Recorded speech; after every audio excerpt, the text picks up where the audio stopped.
Hello and welcome to the Cannon Sports Podcast. I am your host, Ryan from Cannon Sports, and joining me today live from the football room of the Santa Margarita Catholic High School campus, it is head football coach Anthony Rouzier.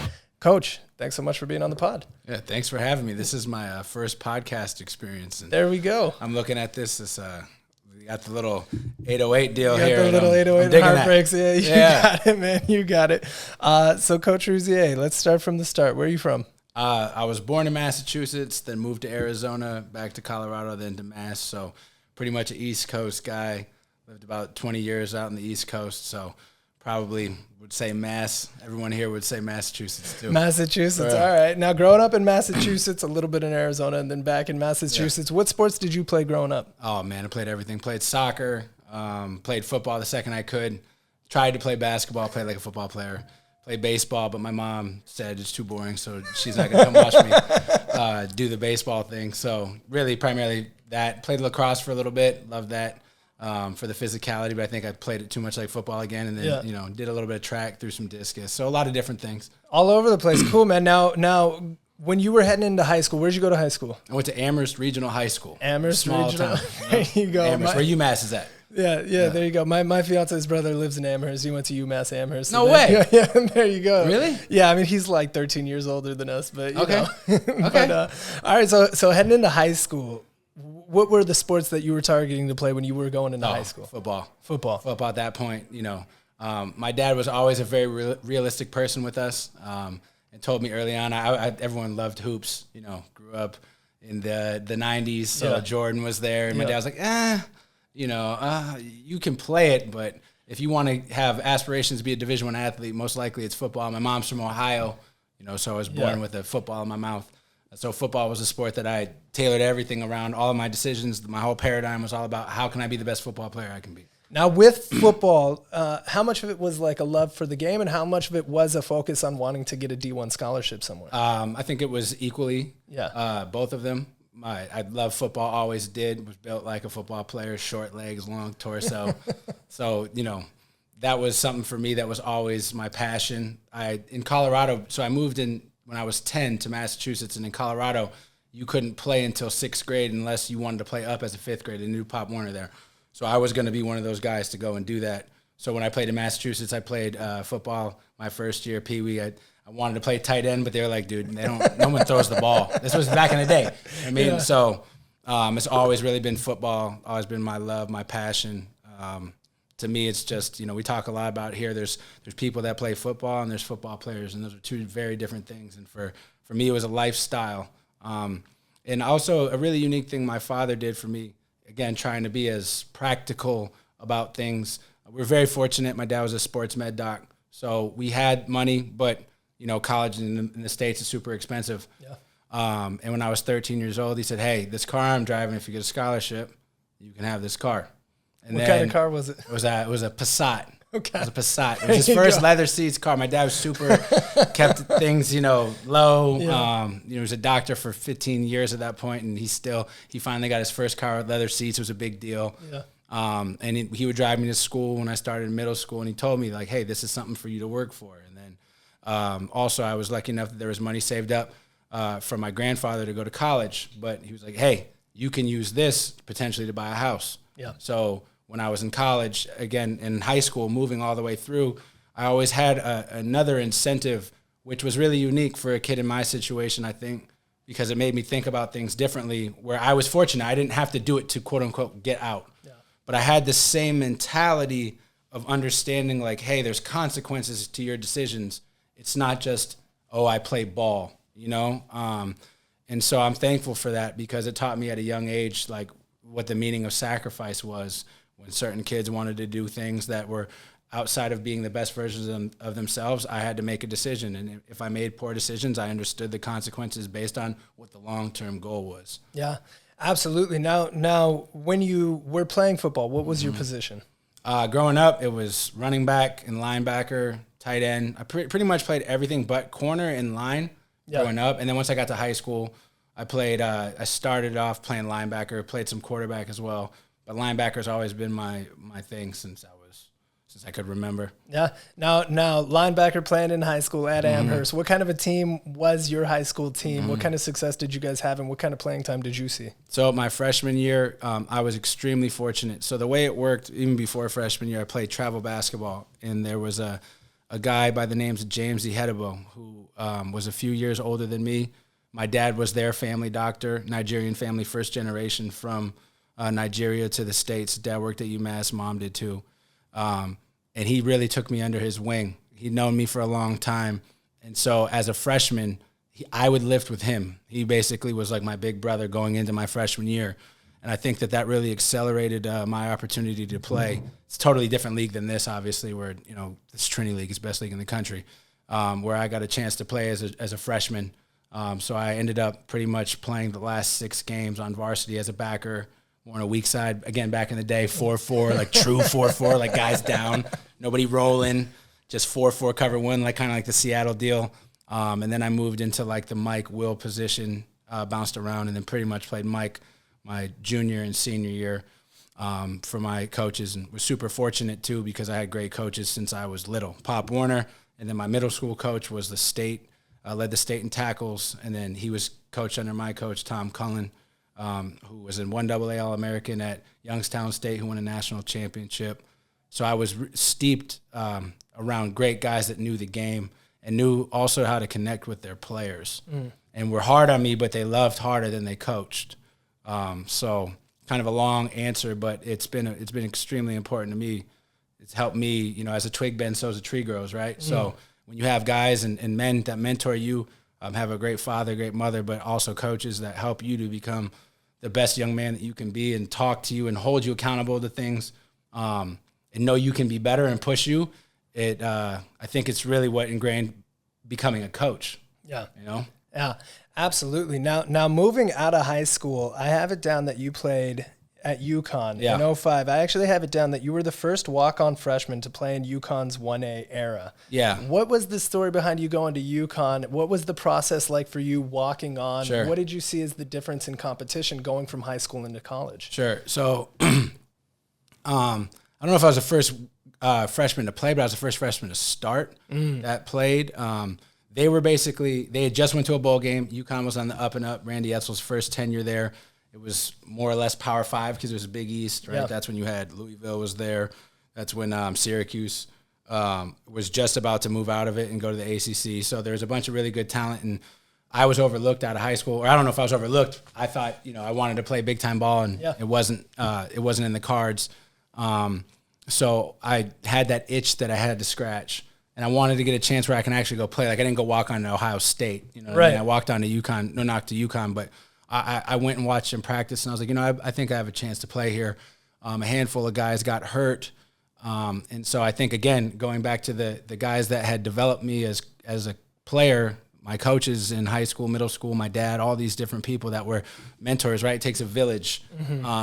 I was ready to go, and then one of the guys got hurt, so then I ended up on second string, started on the nickel package, had a few picks, went to the house, and really a testament to the coaches. Todd Orlando, who's the DC currently at SC, was the linebacker coach, and he put me in position to be in position. Randy Edsel talked about that at our banquet, and I'll never forget that saying and that mantra, because I think it helped me as a guy that wasn't the fastest, wasn't the strongest, but was well developed by my coaches and had an interest in it, right? To become a guy that can impact the game. So I was able to play as a true freshman and have some impact, do some stuff on special teams, which was great. And then didn't end up getting a scholarship after the year, so I ended up going to UMass. I thought I was going to get one from there out of high school. Didn't end up working out. So that was really my option to go give it a shot. You know what I mean? Yeah. I talked to our president of the school a lot. He's a great mentor to me. His son actually plays at Cal Poly. A lot of situations as me ended up walking on, but now he's playing as a true freshman. And he's got a younger son who's a sophomore who had a lot of impact, who rose up because somebody got hurt. So both of their stories are very similar to mine. Yeah. And he talks about, like, you stood in the arena. Yeah. You're able to be in the arena and challenge yourself, and nothing's ever perfect, but you find a way to just kind of, you realize, you get hit, like, okay, I can stand back up and keep rolling. So it was a great experience for me there to be a part of that. And you realize how many good players you play with and coaches Darius Butler, who's rolling the podcast game, was one of my teammates. Tyvon Branch, Donald Brown, Cody Brown, like a bunch of guys, a bunch of dudes. Donald Thomas, a bunch of guys playing in the NFL forever. Yeah. So it's cool to see that at UConn, and then at UMass, play with Victor Cruz, my buddy, who was my big brother more or less at UMass, James Hedebo, who ended up walking on UMass too, played in the league for 10 years because he was smart, because he was the first guy in, last guy out, because he was a dog, man. He had the desire. Yeah. Absolutely. Now, when you got the chance to get a scholarship at UMass, and we had talked a little bit earlier about kind of half for the love of the game, half wanting to get that opportunity. What did it mean for you to get you maybe thought you were going to get that scholarship offer out of high school, didn't work out that way, but then coming out of UConn, starting as a true freshman, and then getting that scholarship offer, what did that mean for you? And what was that competition like for you when you moved over to UMass? Well, it was a huge testament to learning, you just keep chopping. If you keep chopping, the tree will eventually fall. And UMass at the time was a great program. The year I came, I actually ended up tearing my groin, and we went to the national championship, won the conference. I was behind a guy that was a great player, led the conference in tackles. Don Brown, who's back at UMass, was the head coach. And then Dudzinski was my coach, Keith Dudzinski. That's a name for you, too. Coach Dud was the linebacker coach. And so I had guys that, again, were amazing at teaching, another different element of what it means to be a coach and to be a part of that. And it was a huge moment for my family and I, because it's something that you were working for 7 years now. Yeah. Unfortunately, my college career had a lot of injuries, but I think that, again, taught me a lot about, you, especially as a coach, like knowing how to treat kids when they're hurt, knowing how to approach them about making sure that they're doing the right injury prevention, the things you don't do versus what you do. But I think it was a testament, like, God blesses you if you stick with things and you believe in it and you do it for the right reasons. And I'm super fortunate because, again, there's a lot of people that helped me along the way that made that happen. Yeah. Now from UMass, you got a B.A. in journalism from UMass. I have done that. You got a J.D. and an M.B.A. from FIU, Florida International University. At what point along that line did coaching start to enter your head as something you might want to do? So I talk to our kids a lot about this. When I was in college, I always thought I was going to be a coach. And I actually did my project in sports management. I was a sports management major in the beginning, then I ended up switching to journalism. And I interviewed Coach Brown and a bunch of other guys about what it means to be a coach. And then I had a lot of injuries, and I kind of talked myself out of it. You move a lot, all these things, all for the wrong reasons, quite frankly. But again, God puts these different challenges in your path to help you to become the best version of yourself, right? And it's our choice to what we do with these things. So I went to get my JD MBA, and after the first semester, I just felt like this anxiety the entire time. Yeah. And I just felt like empty. And I never was an anxious person, but I just constantly, I lived in Miami. It's Miami. Yep. Great time, great place. Was going, law school and business school. It was extremely difficult for me. Yeah. I realized how much I didn't know, how hard it is to do like critical thinking. There were a lot of things that I was behind the eight ball with my peers on. But what got me through it was football and the experience, the ability to get critiqued and understand and separate what the person's saying, the message versus the person not taking it personally, and a lot of things like that. I actually did a little quick internship with Mario Cristobal at FIU, but then I couldn't GA. The schedule started to not work out, so I just really focused on that. But the second I finished law school, I remember sitting around being like, what am I going to do? Am I going to go into the legal field? I went into it more to be a sports agent, and then I was watching a bunch of preseason games, and I went up to UMass. Mark Whipple, who got the job, who was at UMass when we first moved there, who's now the offensive coordinator at Pitt, was playing Don Brown, who was at BC at the time. And I remember watching the national anthem. I just started crying, just bawling out. I was like, man, if I don't do this now, I'm never going to do it. Because you're going to get caught in the white-collar rat race. You're going to make a lot of money, do all these things as a lawyer, but like I didn't feel like it had that same purpose, that same camaraderie, that same connection that I missed from football. Irrelevant of the actual scheme of football, it's everything else about football that I missed. Like in a weird way, I missed how much pain there was in like crying and after a loss. Like you really care about something so much. Yeah. I talked to Larry Johnson, the defensive line coach for Ohio State. And he says, life has events and they have moments. right? And, you know, those moments, I didn't feel like I had those anymore. Yeah. I felt like there were a lot of things that happened, but I didn't have those moments. And so that compelled me to go drive home and stay at my parents' house again, and then start this football journey, which somehow, some way ended up in California. Yeah, somehow, some way ended up in California, and we'll get there. But what was the first coaching opportunity that you got? The coach back at my high school. Yeah. So I started as a linebacker coach. It was a guy I played with at UMass, great dude, David Thompson. And then as the season went on, he said, hey, man, why don't you become the DC? And I loved it.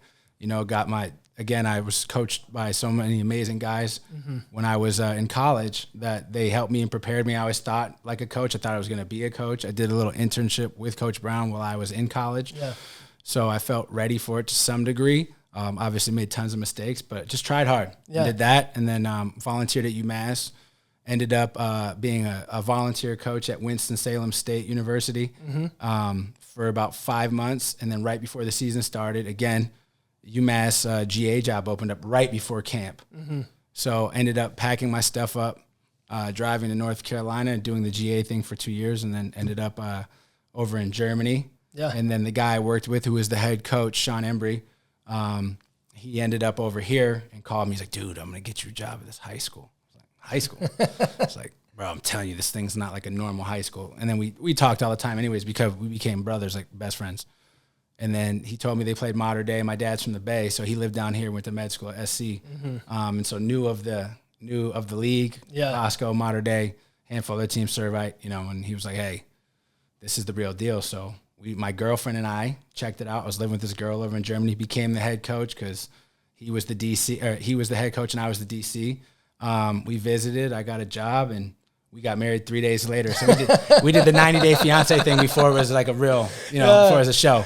People wouldn't even believe what we did, but it happened. Hey. Asked her parents in broken German, kannst du heiraten or something like that, and they just looked at me like, what are you talking about? So that's what it is, and now we have a baby boy and expecting a girl. There you go. Well, that's amazing. And I think we might want to touch on that in a little bit. But how did you end up in Germany? I have it down that you coached in the German football league for the Hamburg Huskies. How did that opportunity come about? So again, it's just like everything else. Life is about the people that you learn with, you grow with. My college roommate when I transferred from UConn to UMass was Brandon Collier, who was from Ohio. My mom's from Ohio, so there's already some weird thing with that always. And he was over in Europe playing football and helping kids get scholarships to the States. He was like, dude, these guys are monsters. They want to play. I want to help kids go directly from high school or from Germany to college and not go to high school, excuse me. So we ended up offering a D tackle while I was at UMass. I figured like let that be my niche, you know, to bring to the table.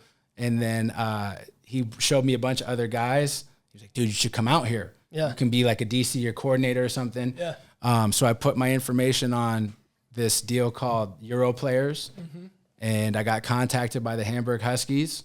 And then I told my boy about it. He was like, oh, yeah, I know the head coach. He was over in Serbia for a while. Sean Embry, you guys will love each other. We talked on the phone, hit it off, and, you know, I wouldn't be here if it wasn't for him. I wouldn't have been in Germany if it wasn't for him, and I wouldn't be here. So, obviously, you know, eternally in debt for that. Now, coaching in Germany, was there anything that you saw in the style of play over there? Was there anything that you saw in the way that they understood the game that you either learned or wanted to bring something from over here over there? So the biggest thing that made me grow as a coach is the understanding of like the level of disparity of players' knowledge was extremely high. You know, there were guys that were good enough to play in the NFL. Guys were on, you know, practice squads and stuff like that are actually playing. And then there were guys that could barely play for your JV team. And so how do you connect to all of them? You know, how do you talk to some of the players that don't speak English as a first language or don't speak English at all? Right. So learning to be super demonstrative, it really reinforced the value of communication that really has nothing to do with what you're saying, but how you carry yourself, your demeanor, your expectations. I went pretty hard. This was fresh out of college. My expectations for those guys, but helping them to believe in something and really work towards it and band together as much as anything, because for a lot of these guys, it was just a hobby. So how do you keep those guys engaged versus like we're here, there's a lot of kids that are coming because they have another goal, which we love and embrace. Right? Them going to play in college, other different deals. They need a scholarship, all that. For them, it was like, hey, I do this for fun. So how do you hold a guy like that to a high expectation, but also make sure that they don't get burnt out? You know what I mean? Now, for some of the guys, this is what they did, and this was their lifestyle. This was their means. So I loved the experience. I missed the States as far as, I think I would have stayed, honestly, if it wasn't for this opportunity, though. Yeah.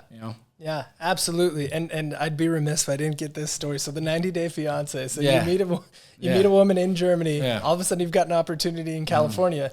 It's now or never. How did that go down? What was that like, man? So she was on a tourist visa. I'm from the East Coast. Yeah. Came out here to visit. My cousin lives over up in the valley, staying with her. Came down to visit the school. Had a lot of mutual connections with the president, the HR directors. Again, how small the world is. You never know. You treat people the right way, and you're all about pouring into others and stuff, like how that impacts your future. And got the job opportunity. The DC from here had just gotten a job over at Coastal Carolina. They needed a linebacker coach. I looked at my girlfriend and said, hey, I'm going to take this job. I know we're living in your apartment. We're in a super, super dope spot right next to the Hamburg train station, literally 5-minute walk, one of the coolest cities in Europe. Yeah. But I'm going to take this. I said, but there's a few things we can do, and looked at a bunch of different things and called some folks that I knew from law school about immigration stuff and said, one of them is just to adjust your status, but you can't leave. So we were talking about doing the fiance thing, but then we wouldn't have been able to see each other for a while. Yeah. One of my good buddies, actually, his wife just got her paperwork yesterday. It's been an 18-month process. We didn't want to do that. And I'd only been with her for 7 months, but I knew. I played it cool. I knew the second I met her. I told her like 3 weeks later, I said, I think I'm going to marry you. It's wild. So, we did that. And then boom, boom, like I said, we talked to her parents. They weren't able to come out here, obviously, because it was on a 3-day notice. Yeah. Got married with 2 suitcases, came out here, lived with my mom's best friend in Huntington Beach, and then found a spot here. And then 2 months later, found out she was pregnant. And, a year and a half later, we had a baby boy. There you go. Hey, when you know, man. Yeah. Now stepping into Santa Margarita, and this would have been in 2017, 2018.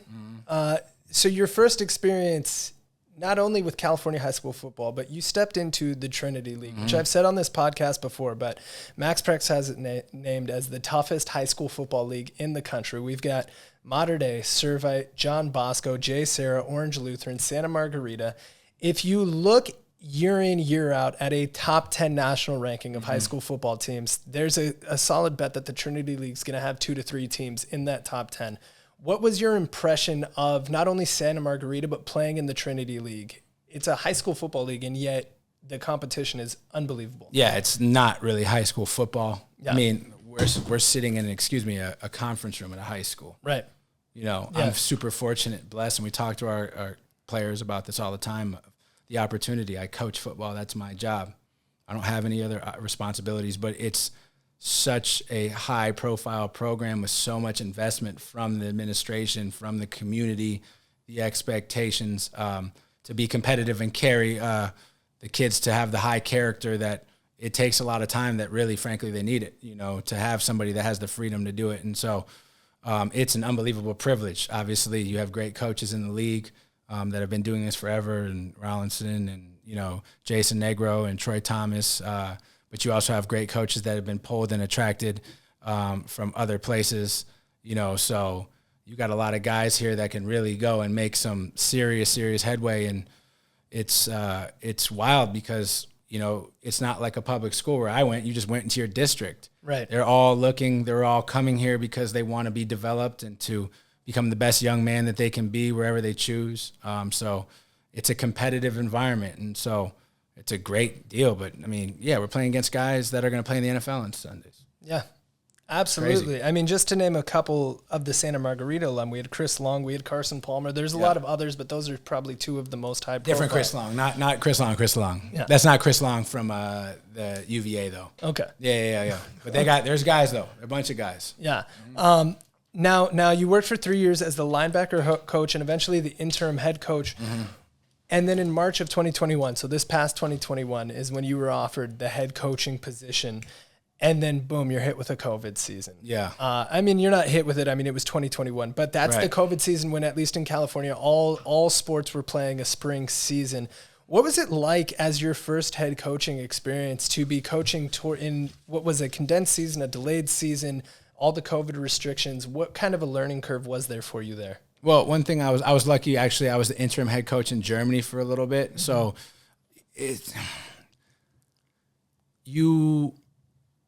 the thing I think that's super important, and I'm a nerd when it comes to football and leadership and trying to become the best, coach I can be, and listening to different guys, is you always want to make sure when you walk into an environment that you have respect for the predecessors and how they did things. And you always want to be able to we're all copying something. We're all coming from somewhere with not completely original ideas. So how do you find the best practices, but then also how do you become your authentic self? And just focus on the day. Again, going back to a lot of the coaches that have helped develop me, whether it was deliberately through preaching lessons or just who they were, there are a lot of things that I've just taken, but they've been ingrained in me, like watching Don Brown's press conferences at UMass and when he was at Michigan and Arizona last. There's a saying, every morning in Africa, a gazelle wakes up and knows it must outrun the fastest lion or it will be killed. And every morning in Africa, a lion wakes up and knows it must outrun the slowest gazelle or it will starve. So it doesn't matter whether you're a lion or gazelle. When the sun comes up, you better be running.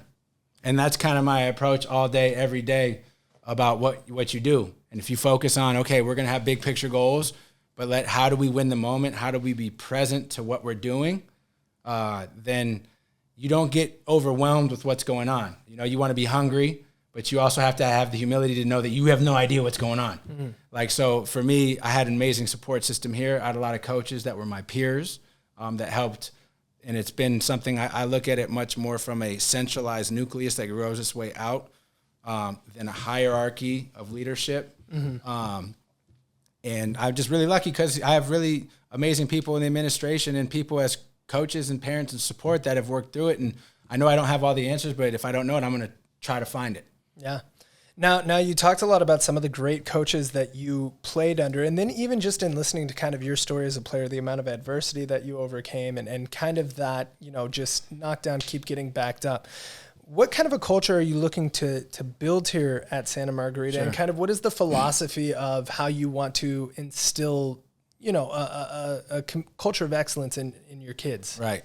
So our culture here and our purpose is to build champions. Mm-hmm. So what does that mean? What is a champion? A champion, right? First, you have to be a champion within.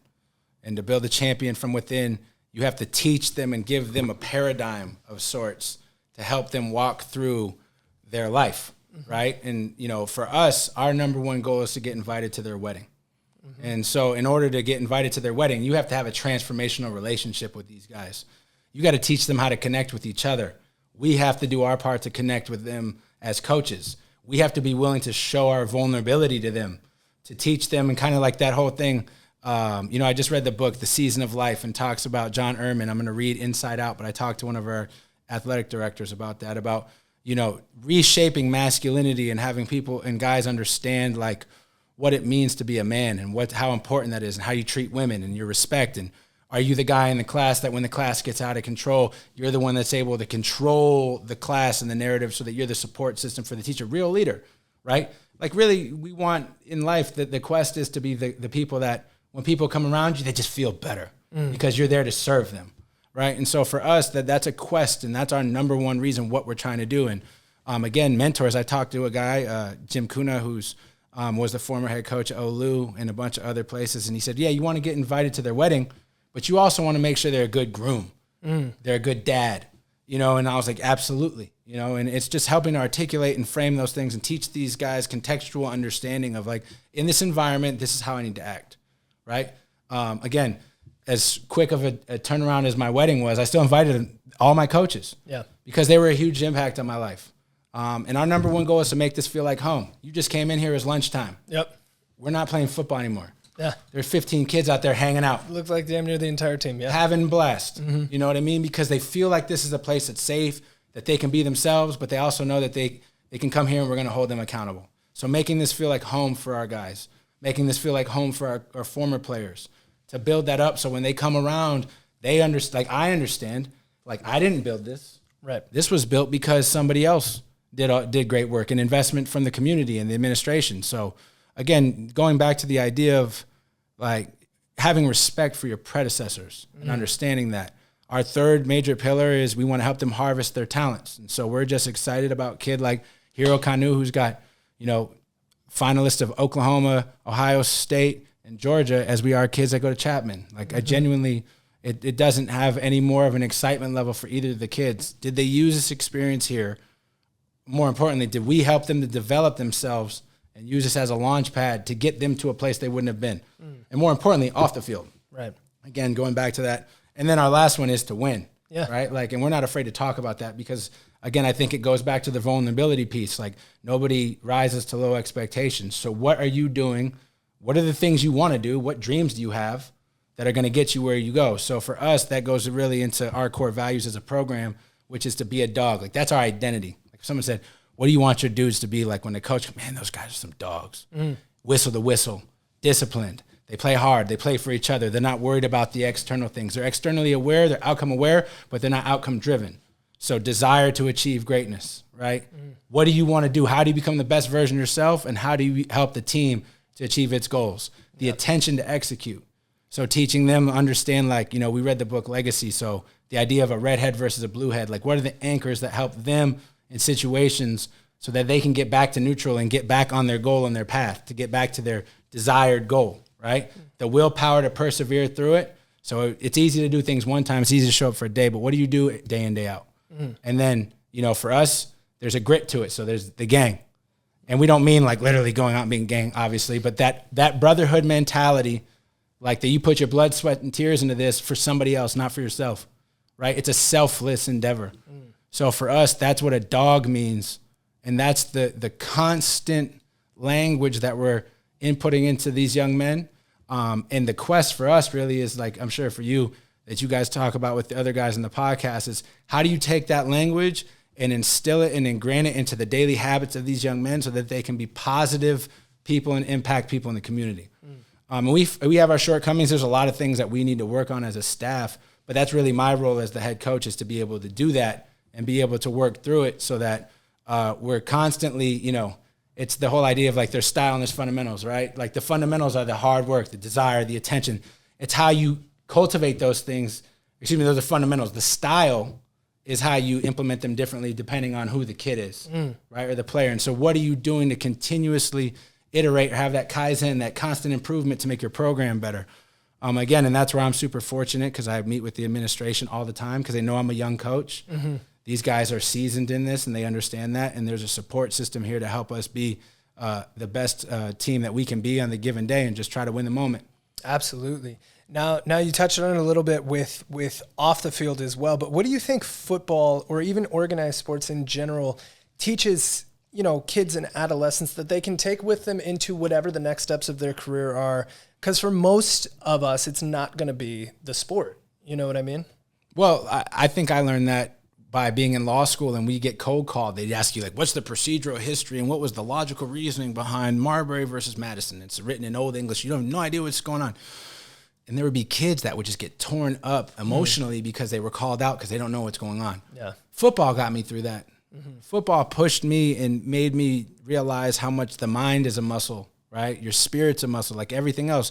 Garbage in, garbage out, right? Strong stuff put into you, right? You work hard, you're going to get good inputs out. And that's what you're trying to get out of this. I want to teach our kids to have the great character so that they understand no matter what's happening, right? That they can go out there and be the best versions of themselves and realize that no matter what, especially nowadays, everybody's watching. Yeah. So what are you doing to make sure that you're consistently trying to connect to your why on a daily basis? And we're here to help you do it with the hows, Yeah. And so that's what it's about. So that you have something that you're a part of. Because football is so much more than that. There's no sport like that besides football. It's a consummate team game. We all rely on each other. The players play. Coaches lose games. Players win games. Yeah. So it's getting that understanding of like, hey, I'm going to avail myself to you and be vulnerable to you to like show how much I need you. And you should have the humility and the vulnerability to understand that you need me. And we can't do this without each other. right? So it's how do you create that continuum of leadership and love to make this thing work? And if you constantly do that, then all the results will take care of themselves. Yeah. Awesome. Now, if you allow us to take a slight left turn, I have down that you are the co-creator of a children's book. Yes.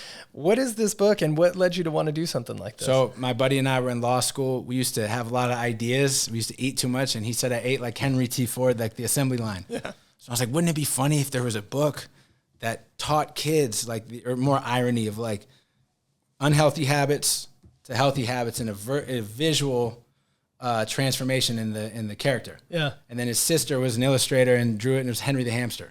Okay. So we created this whole thing. My dad's a sports med doc, so it aligned right with him. And so, you know, it's super cool. It's out. I'll give you guys one before we leave. Yeah. And then there's a whole curriculum with it, study. There's a lessons plan. Once COVID settles down, we'll take the team to go do readings. There's a whole song. There's a whole deal. And that's Henry the hamster? Henry the hamster. Henry the hamster. Yeah. That's awesome, man. Well, as we wind down the pod, there's one question that I ask everyone that comes on the show, which is, what has sports done for you in your life, and what has sports meant to you? Sports kept me out of trouble. Sports have taught me the value of all of the intangible things that are necessary to push through things, because we talk to our people all the time. You think, schoolwork's hard, wait till your dad, wait till your husband. It taught me a lot about empathy, which we talk to our guys a lot about. And it helped me get a JD M.B.A. I wouldn't have got it if it wasn't for football. I think literally my football playing career helped me get into school. And so you said, what has it done for, what does it mean to me, and what has it done for me? Yeah. It means everything. Like, again, there's people that play football and there's football players. There's two different things. One's a hobby, one's a lifestyle, one's just who you are. And I have to coach. Yeah. Like, this isn't like a sort of thing, and I need it. Yeah. Like, right, wrong, or indifferent. Probably frustrating for my wife sometimes, but she's amazingly supportive of me. But you get to bottle something up. You get to bring communities together. You know, you get to have, you know, affluent to people that are in poverty, white, black, different religions, you know, sexual preference, all of these different things, and put that at the door and appreciate those differences, though, for one, but then come together and realize, like, we all like the same things. We're all about, everyone wants to be a part of something bigger than themselves to help them become a bigger version of themselves. Mm. And so the interdependence of that, especially in football, is just like, it's second to none, besides, I think, the military, which we have unbelievable respect for all the service members for what they do. So it's an amazing experience at all times, because every new relationship, every moment, right? Every event can be a moment. Yeah.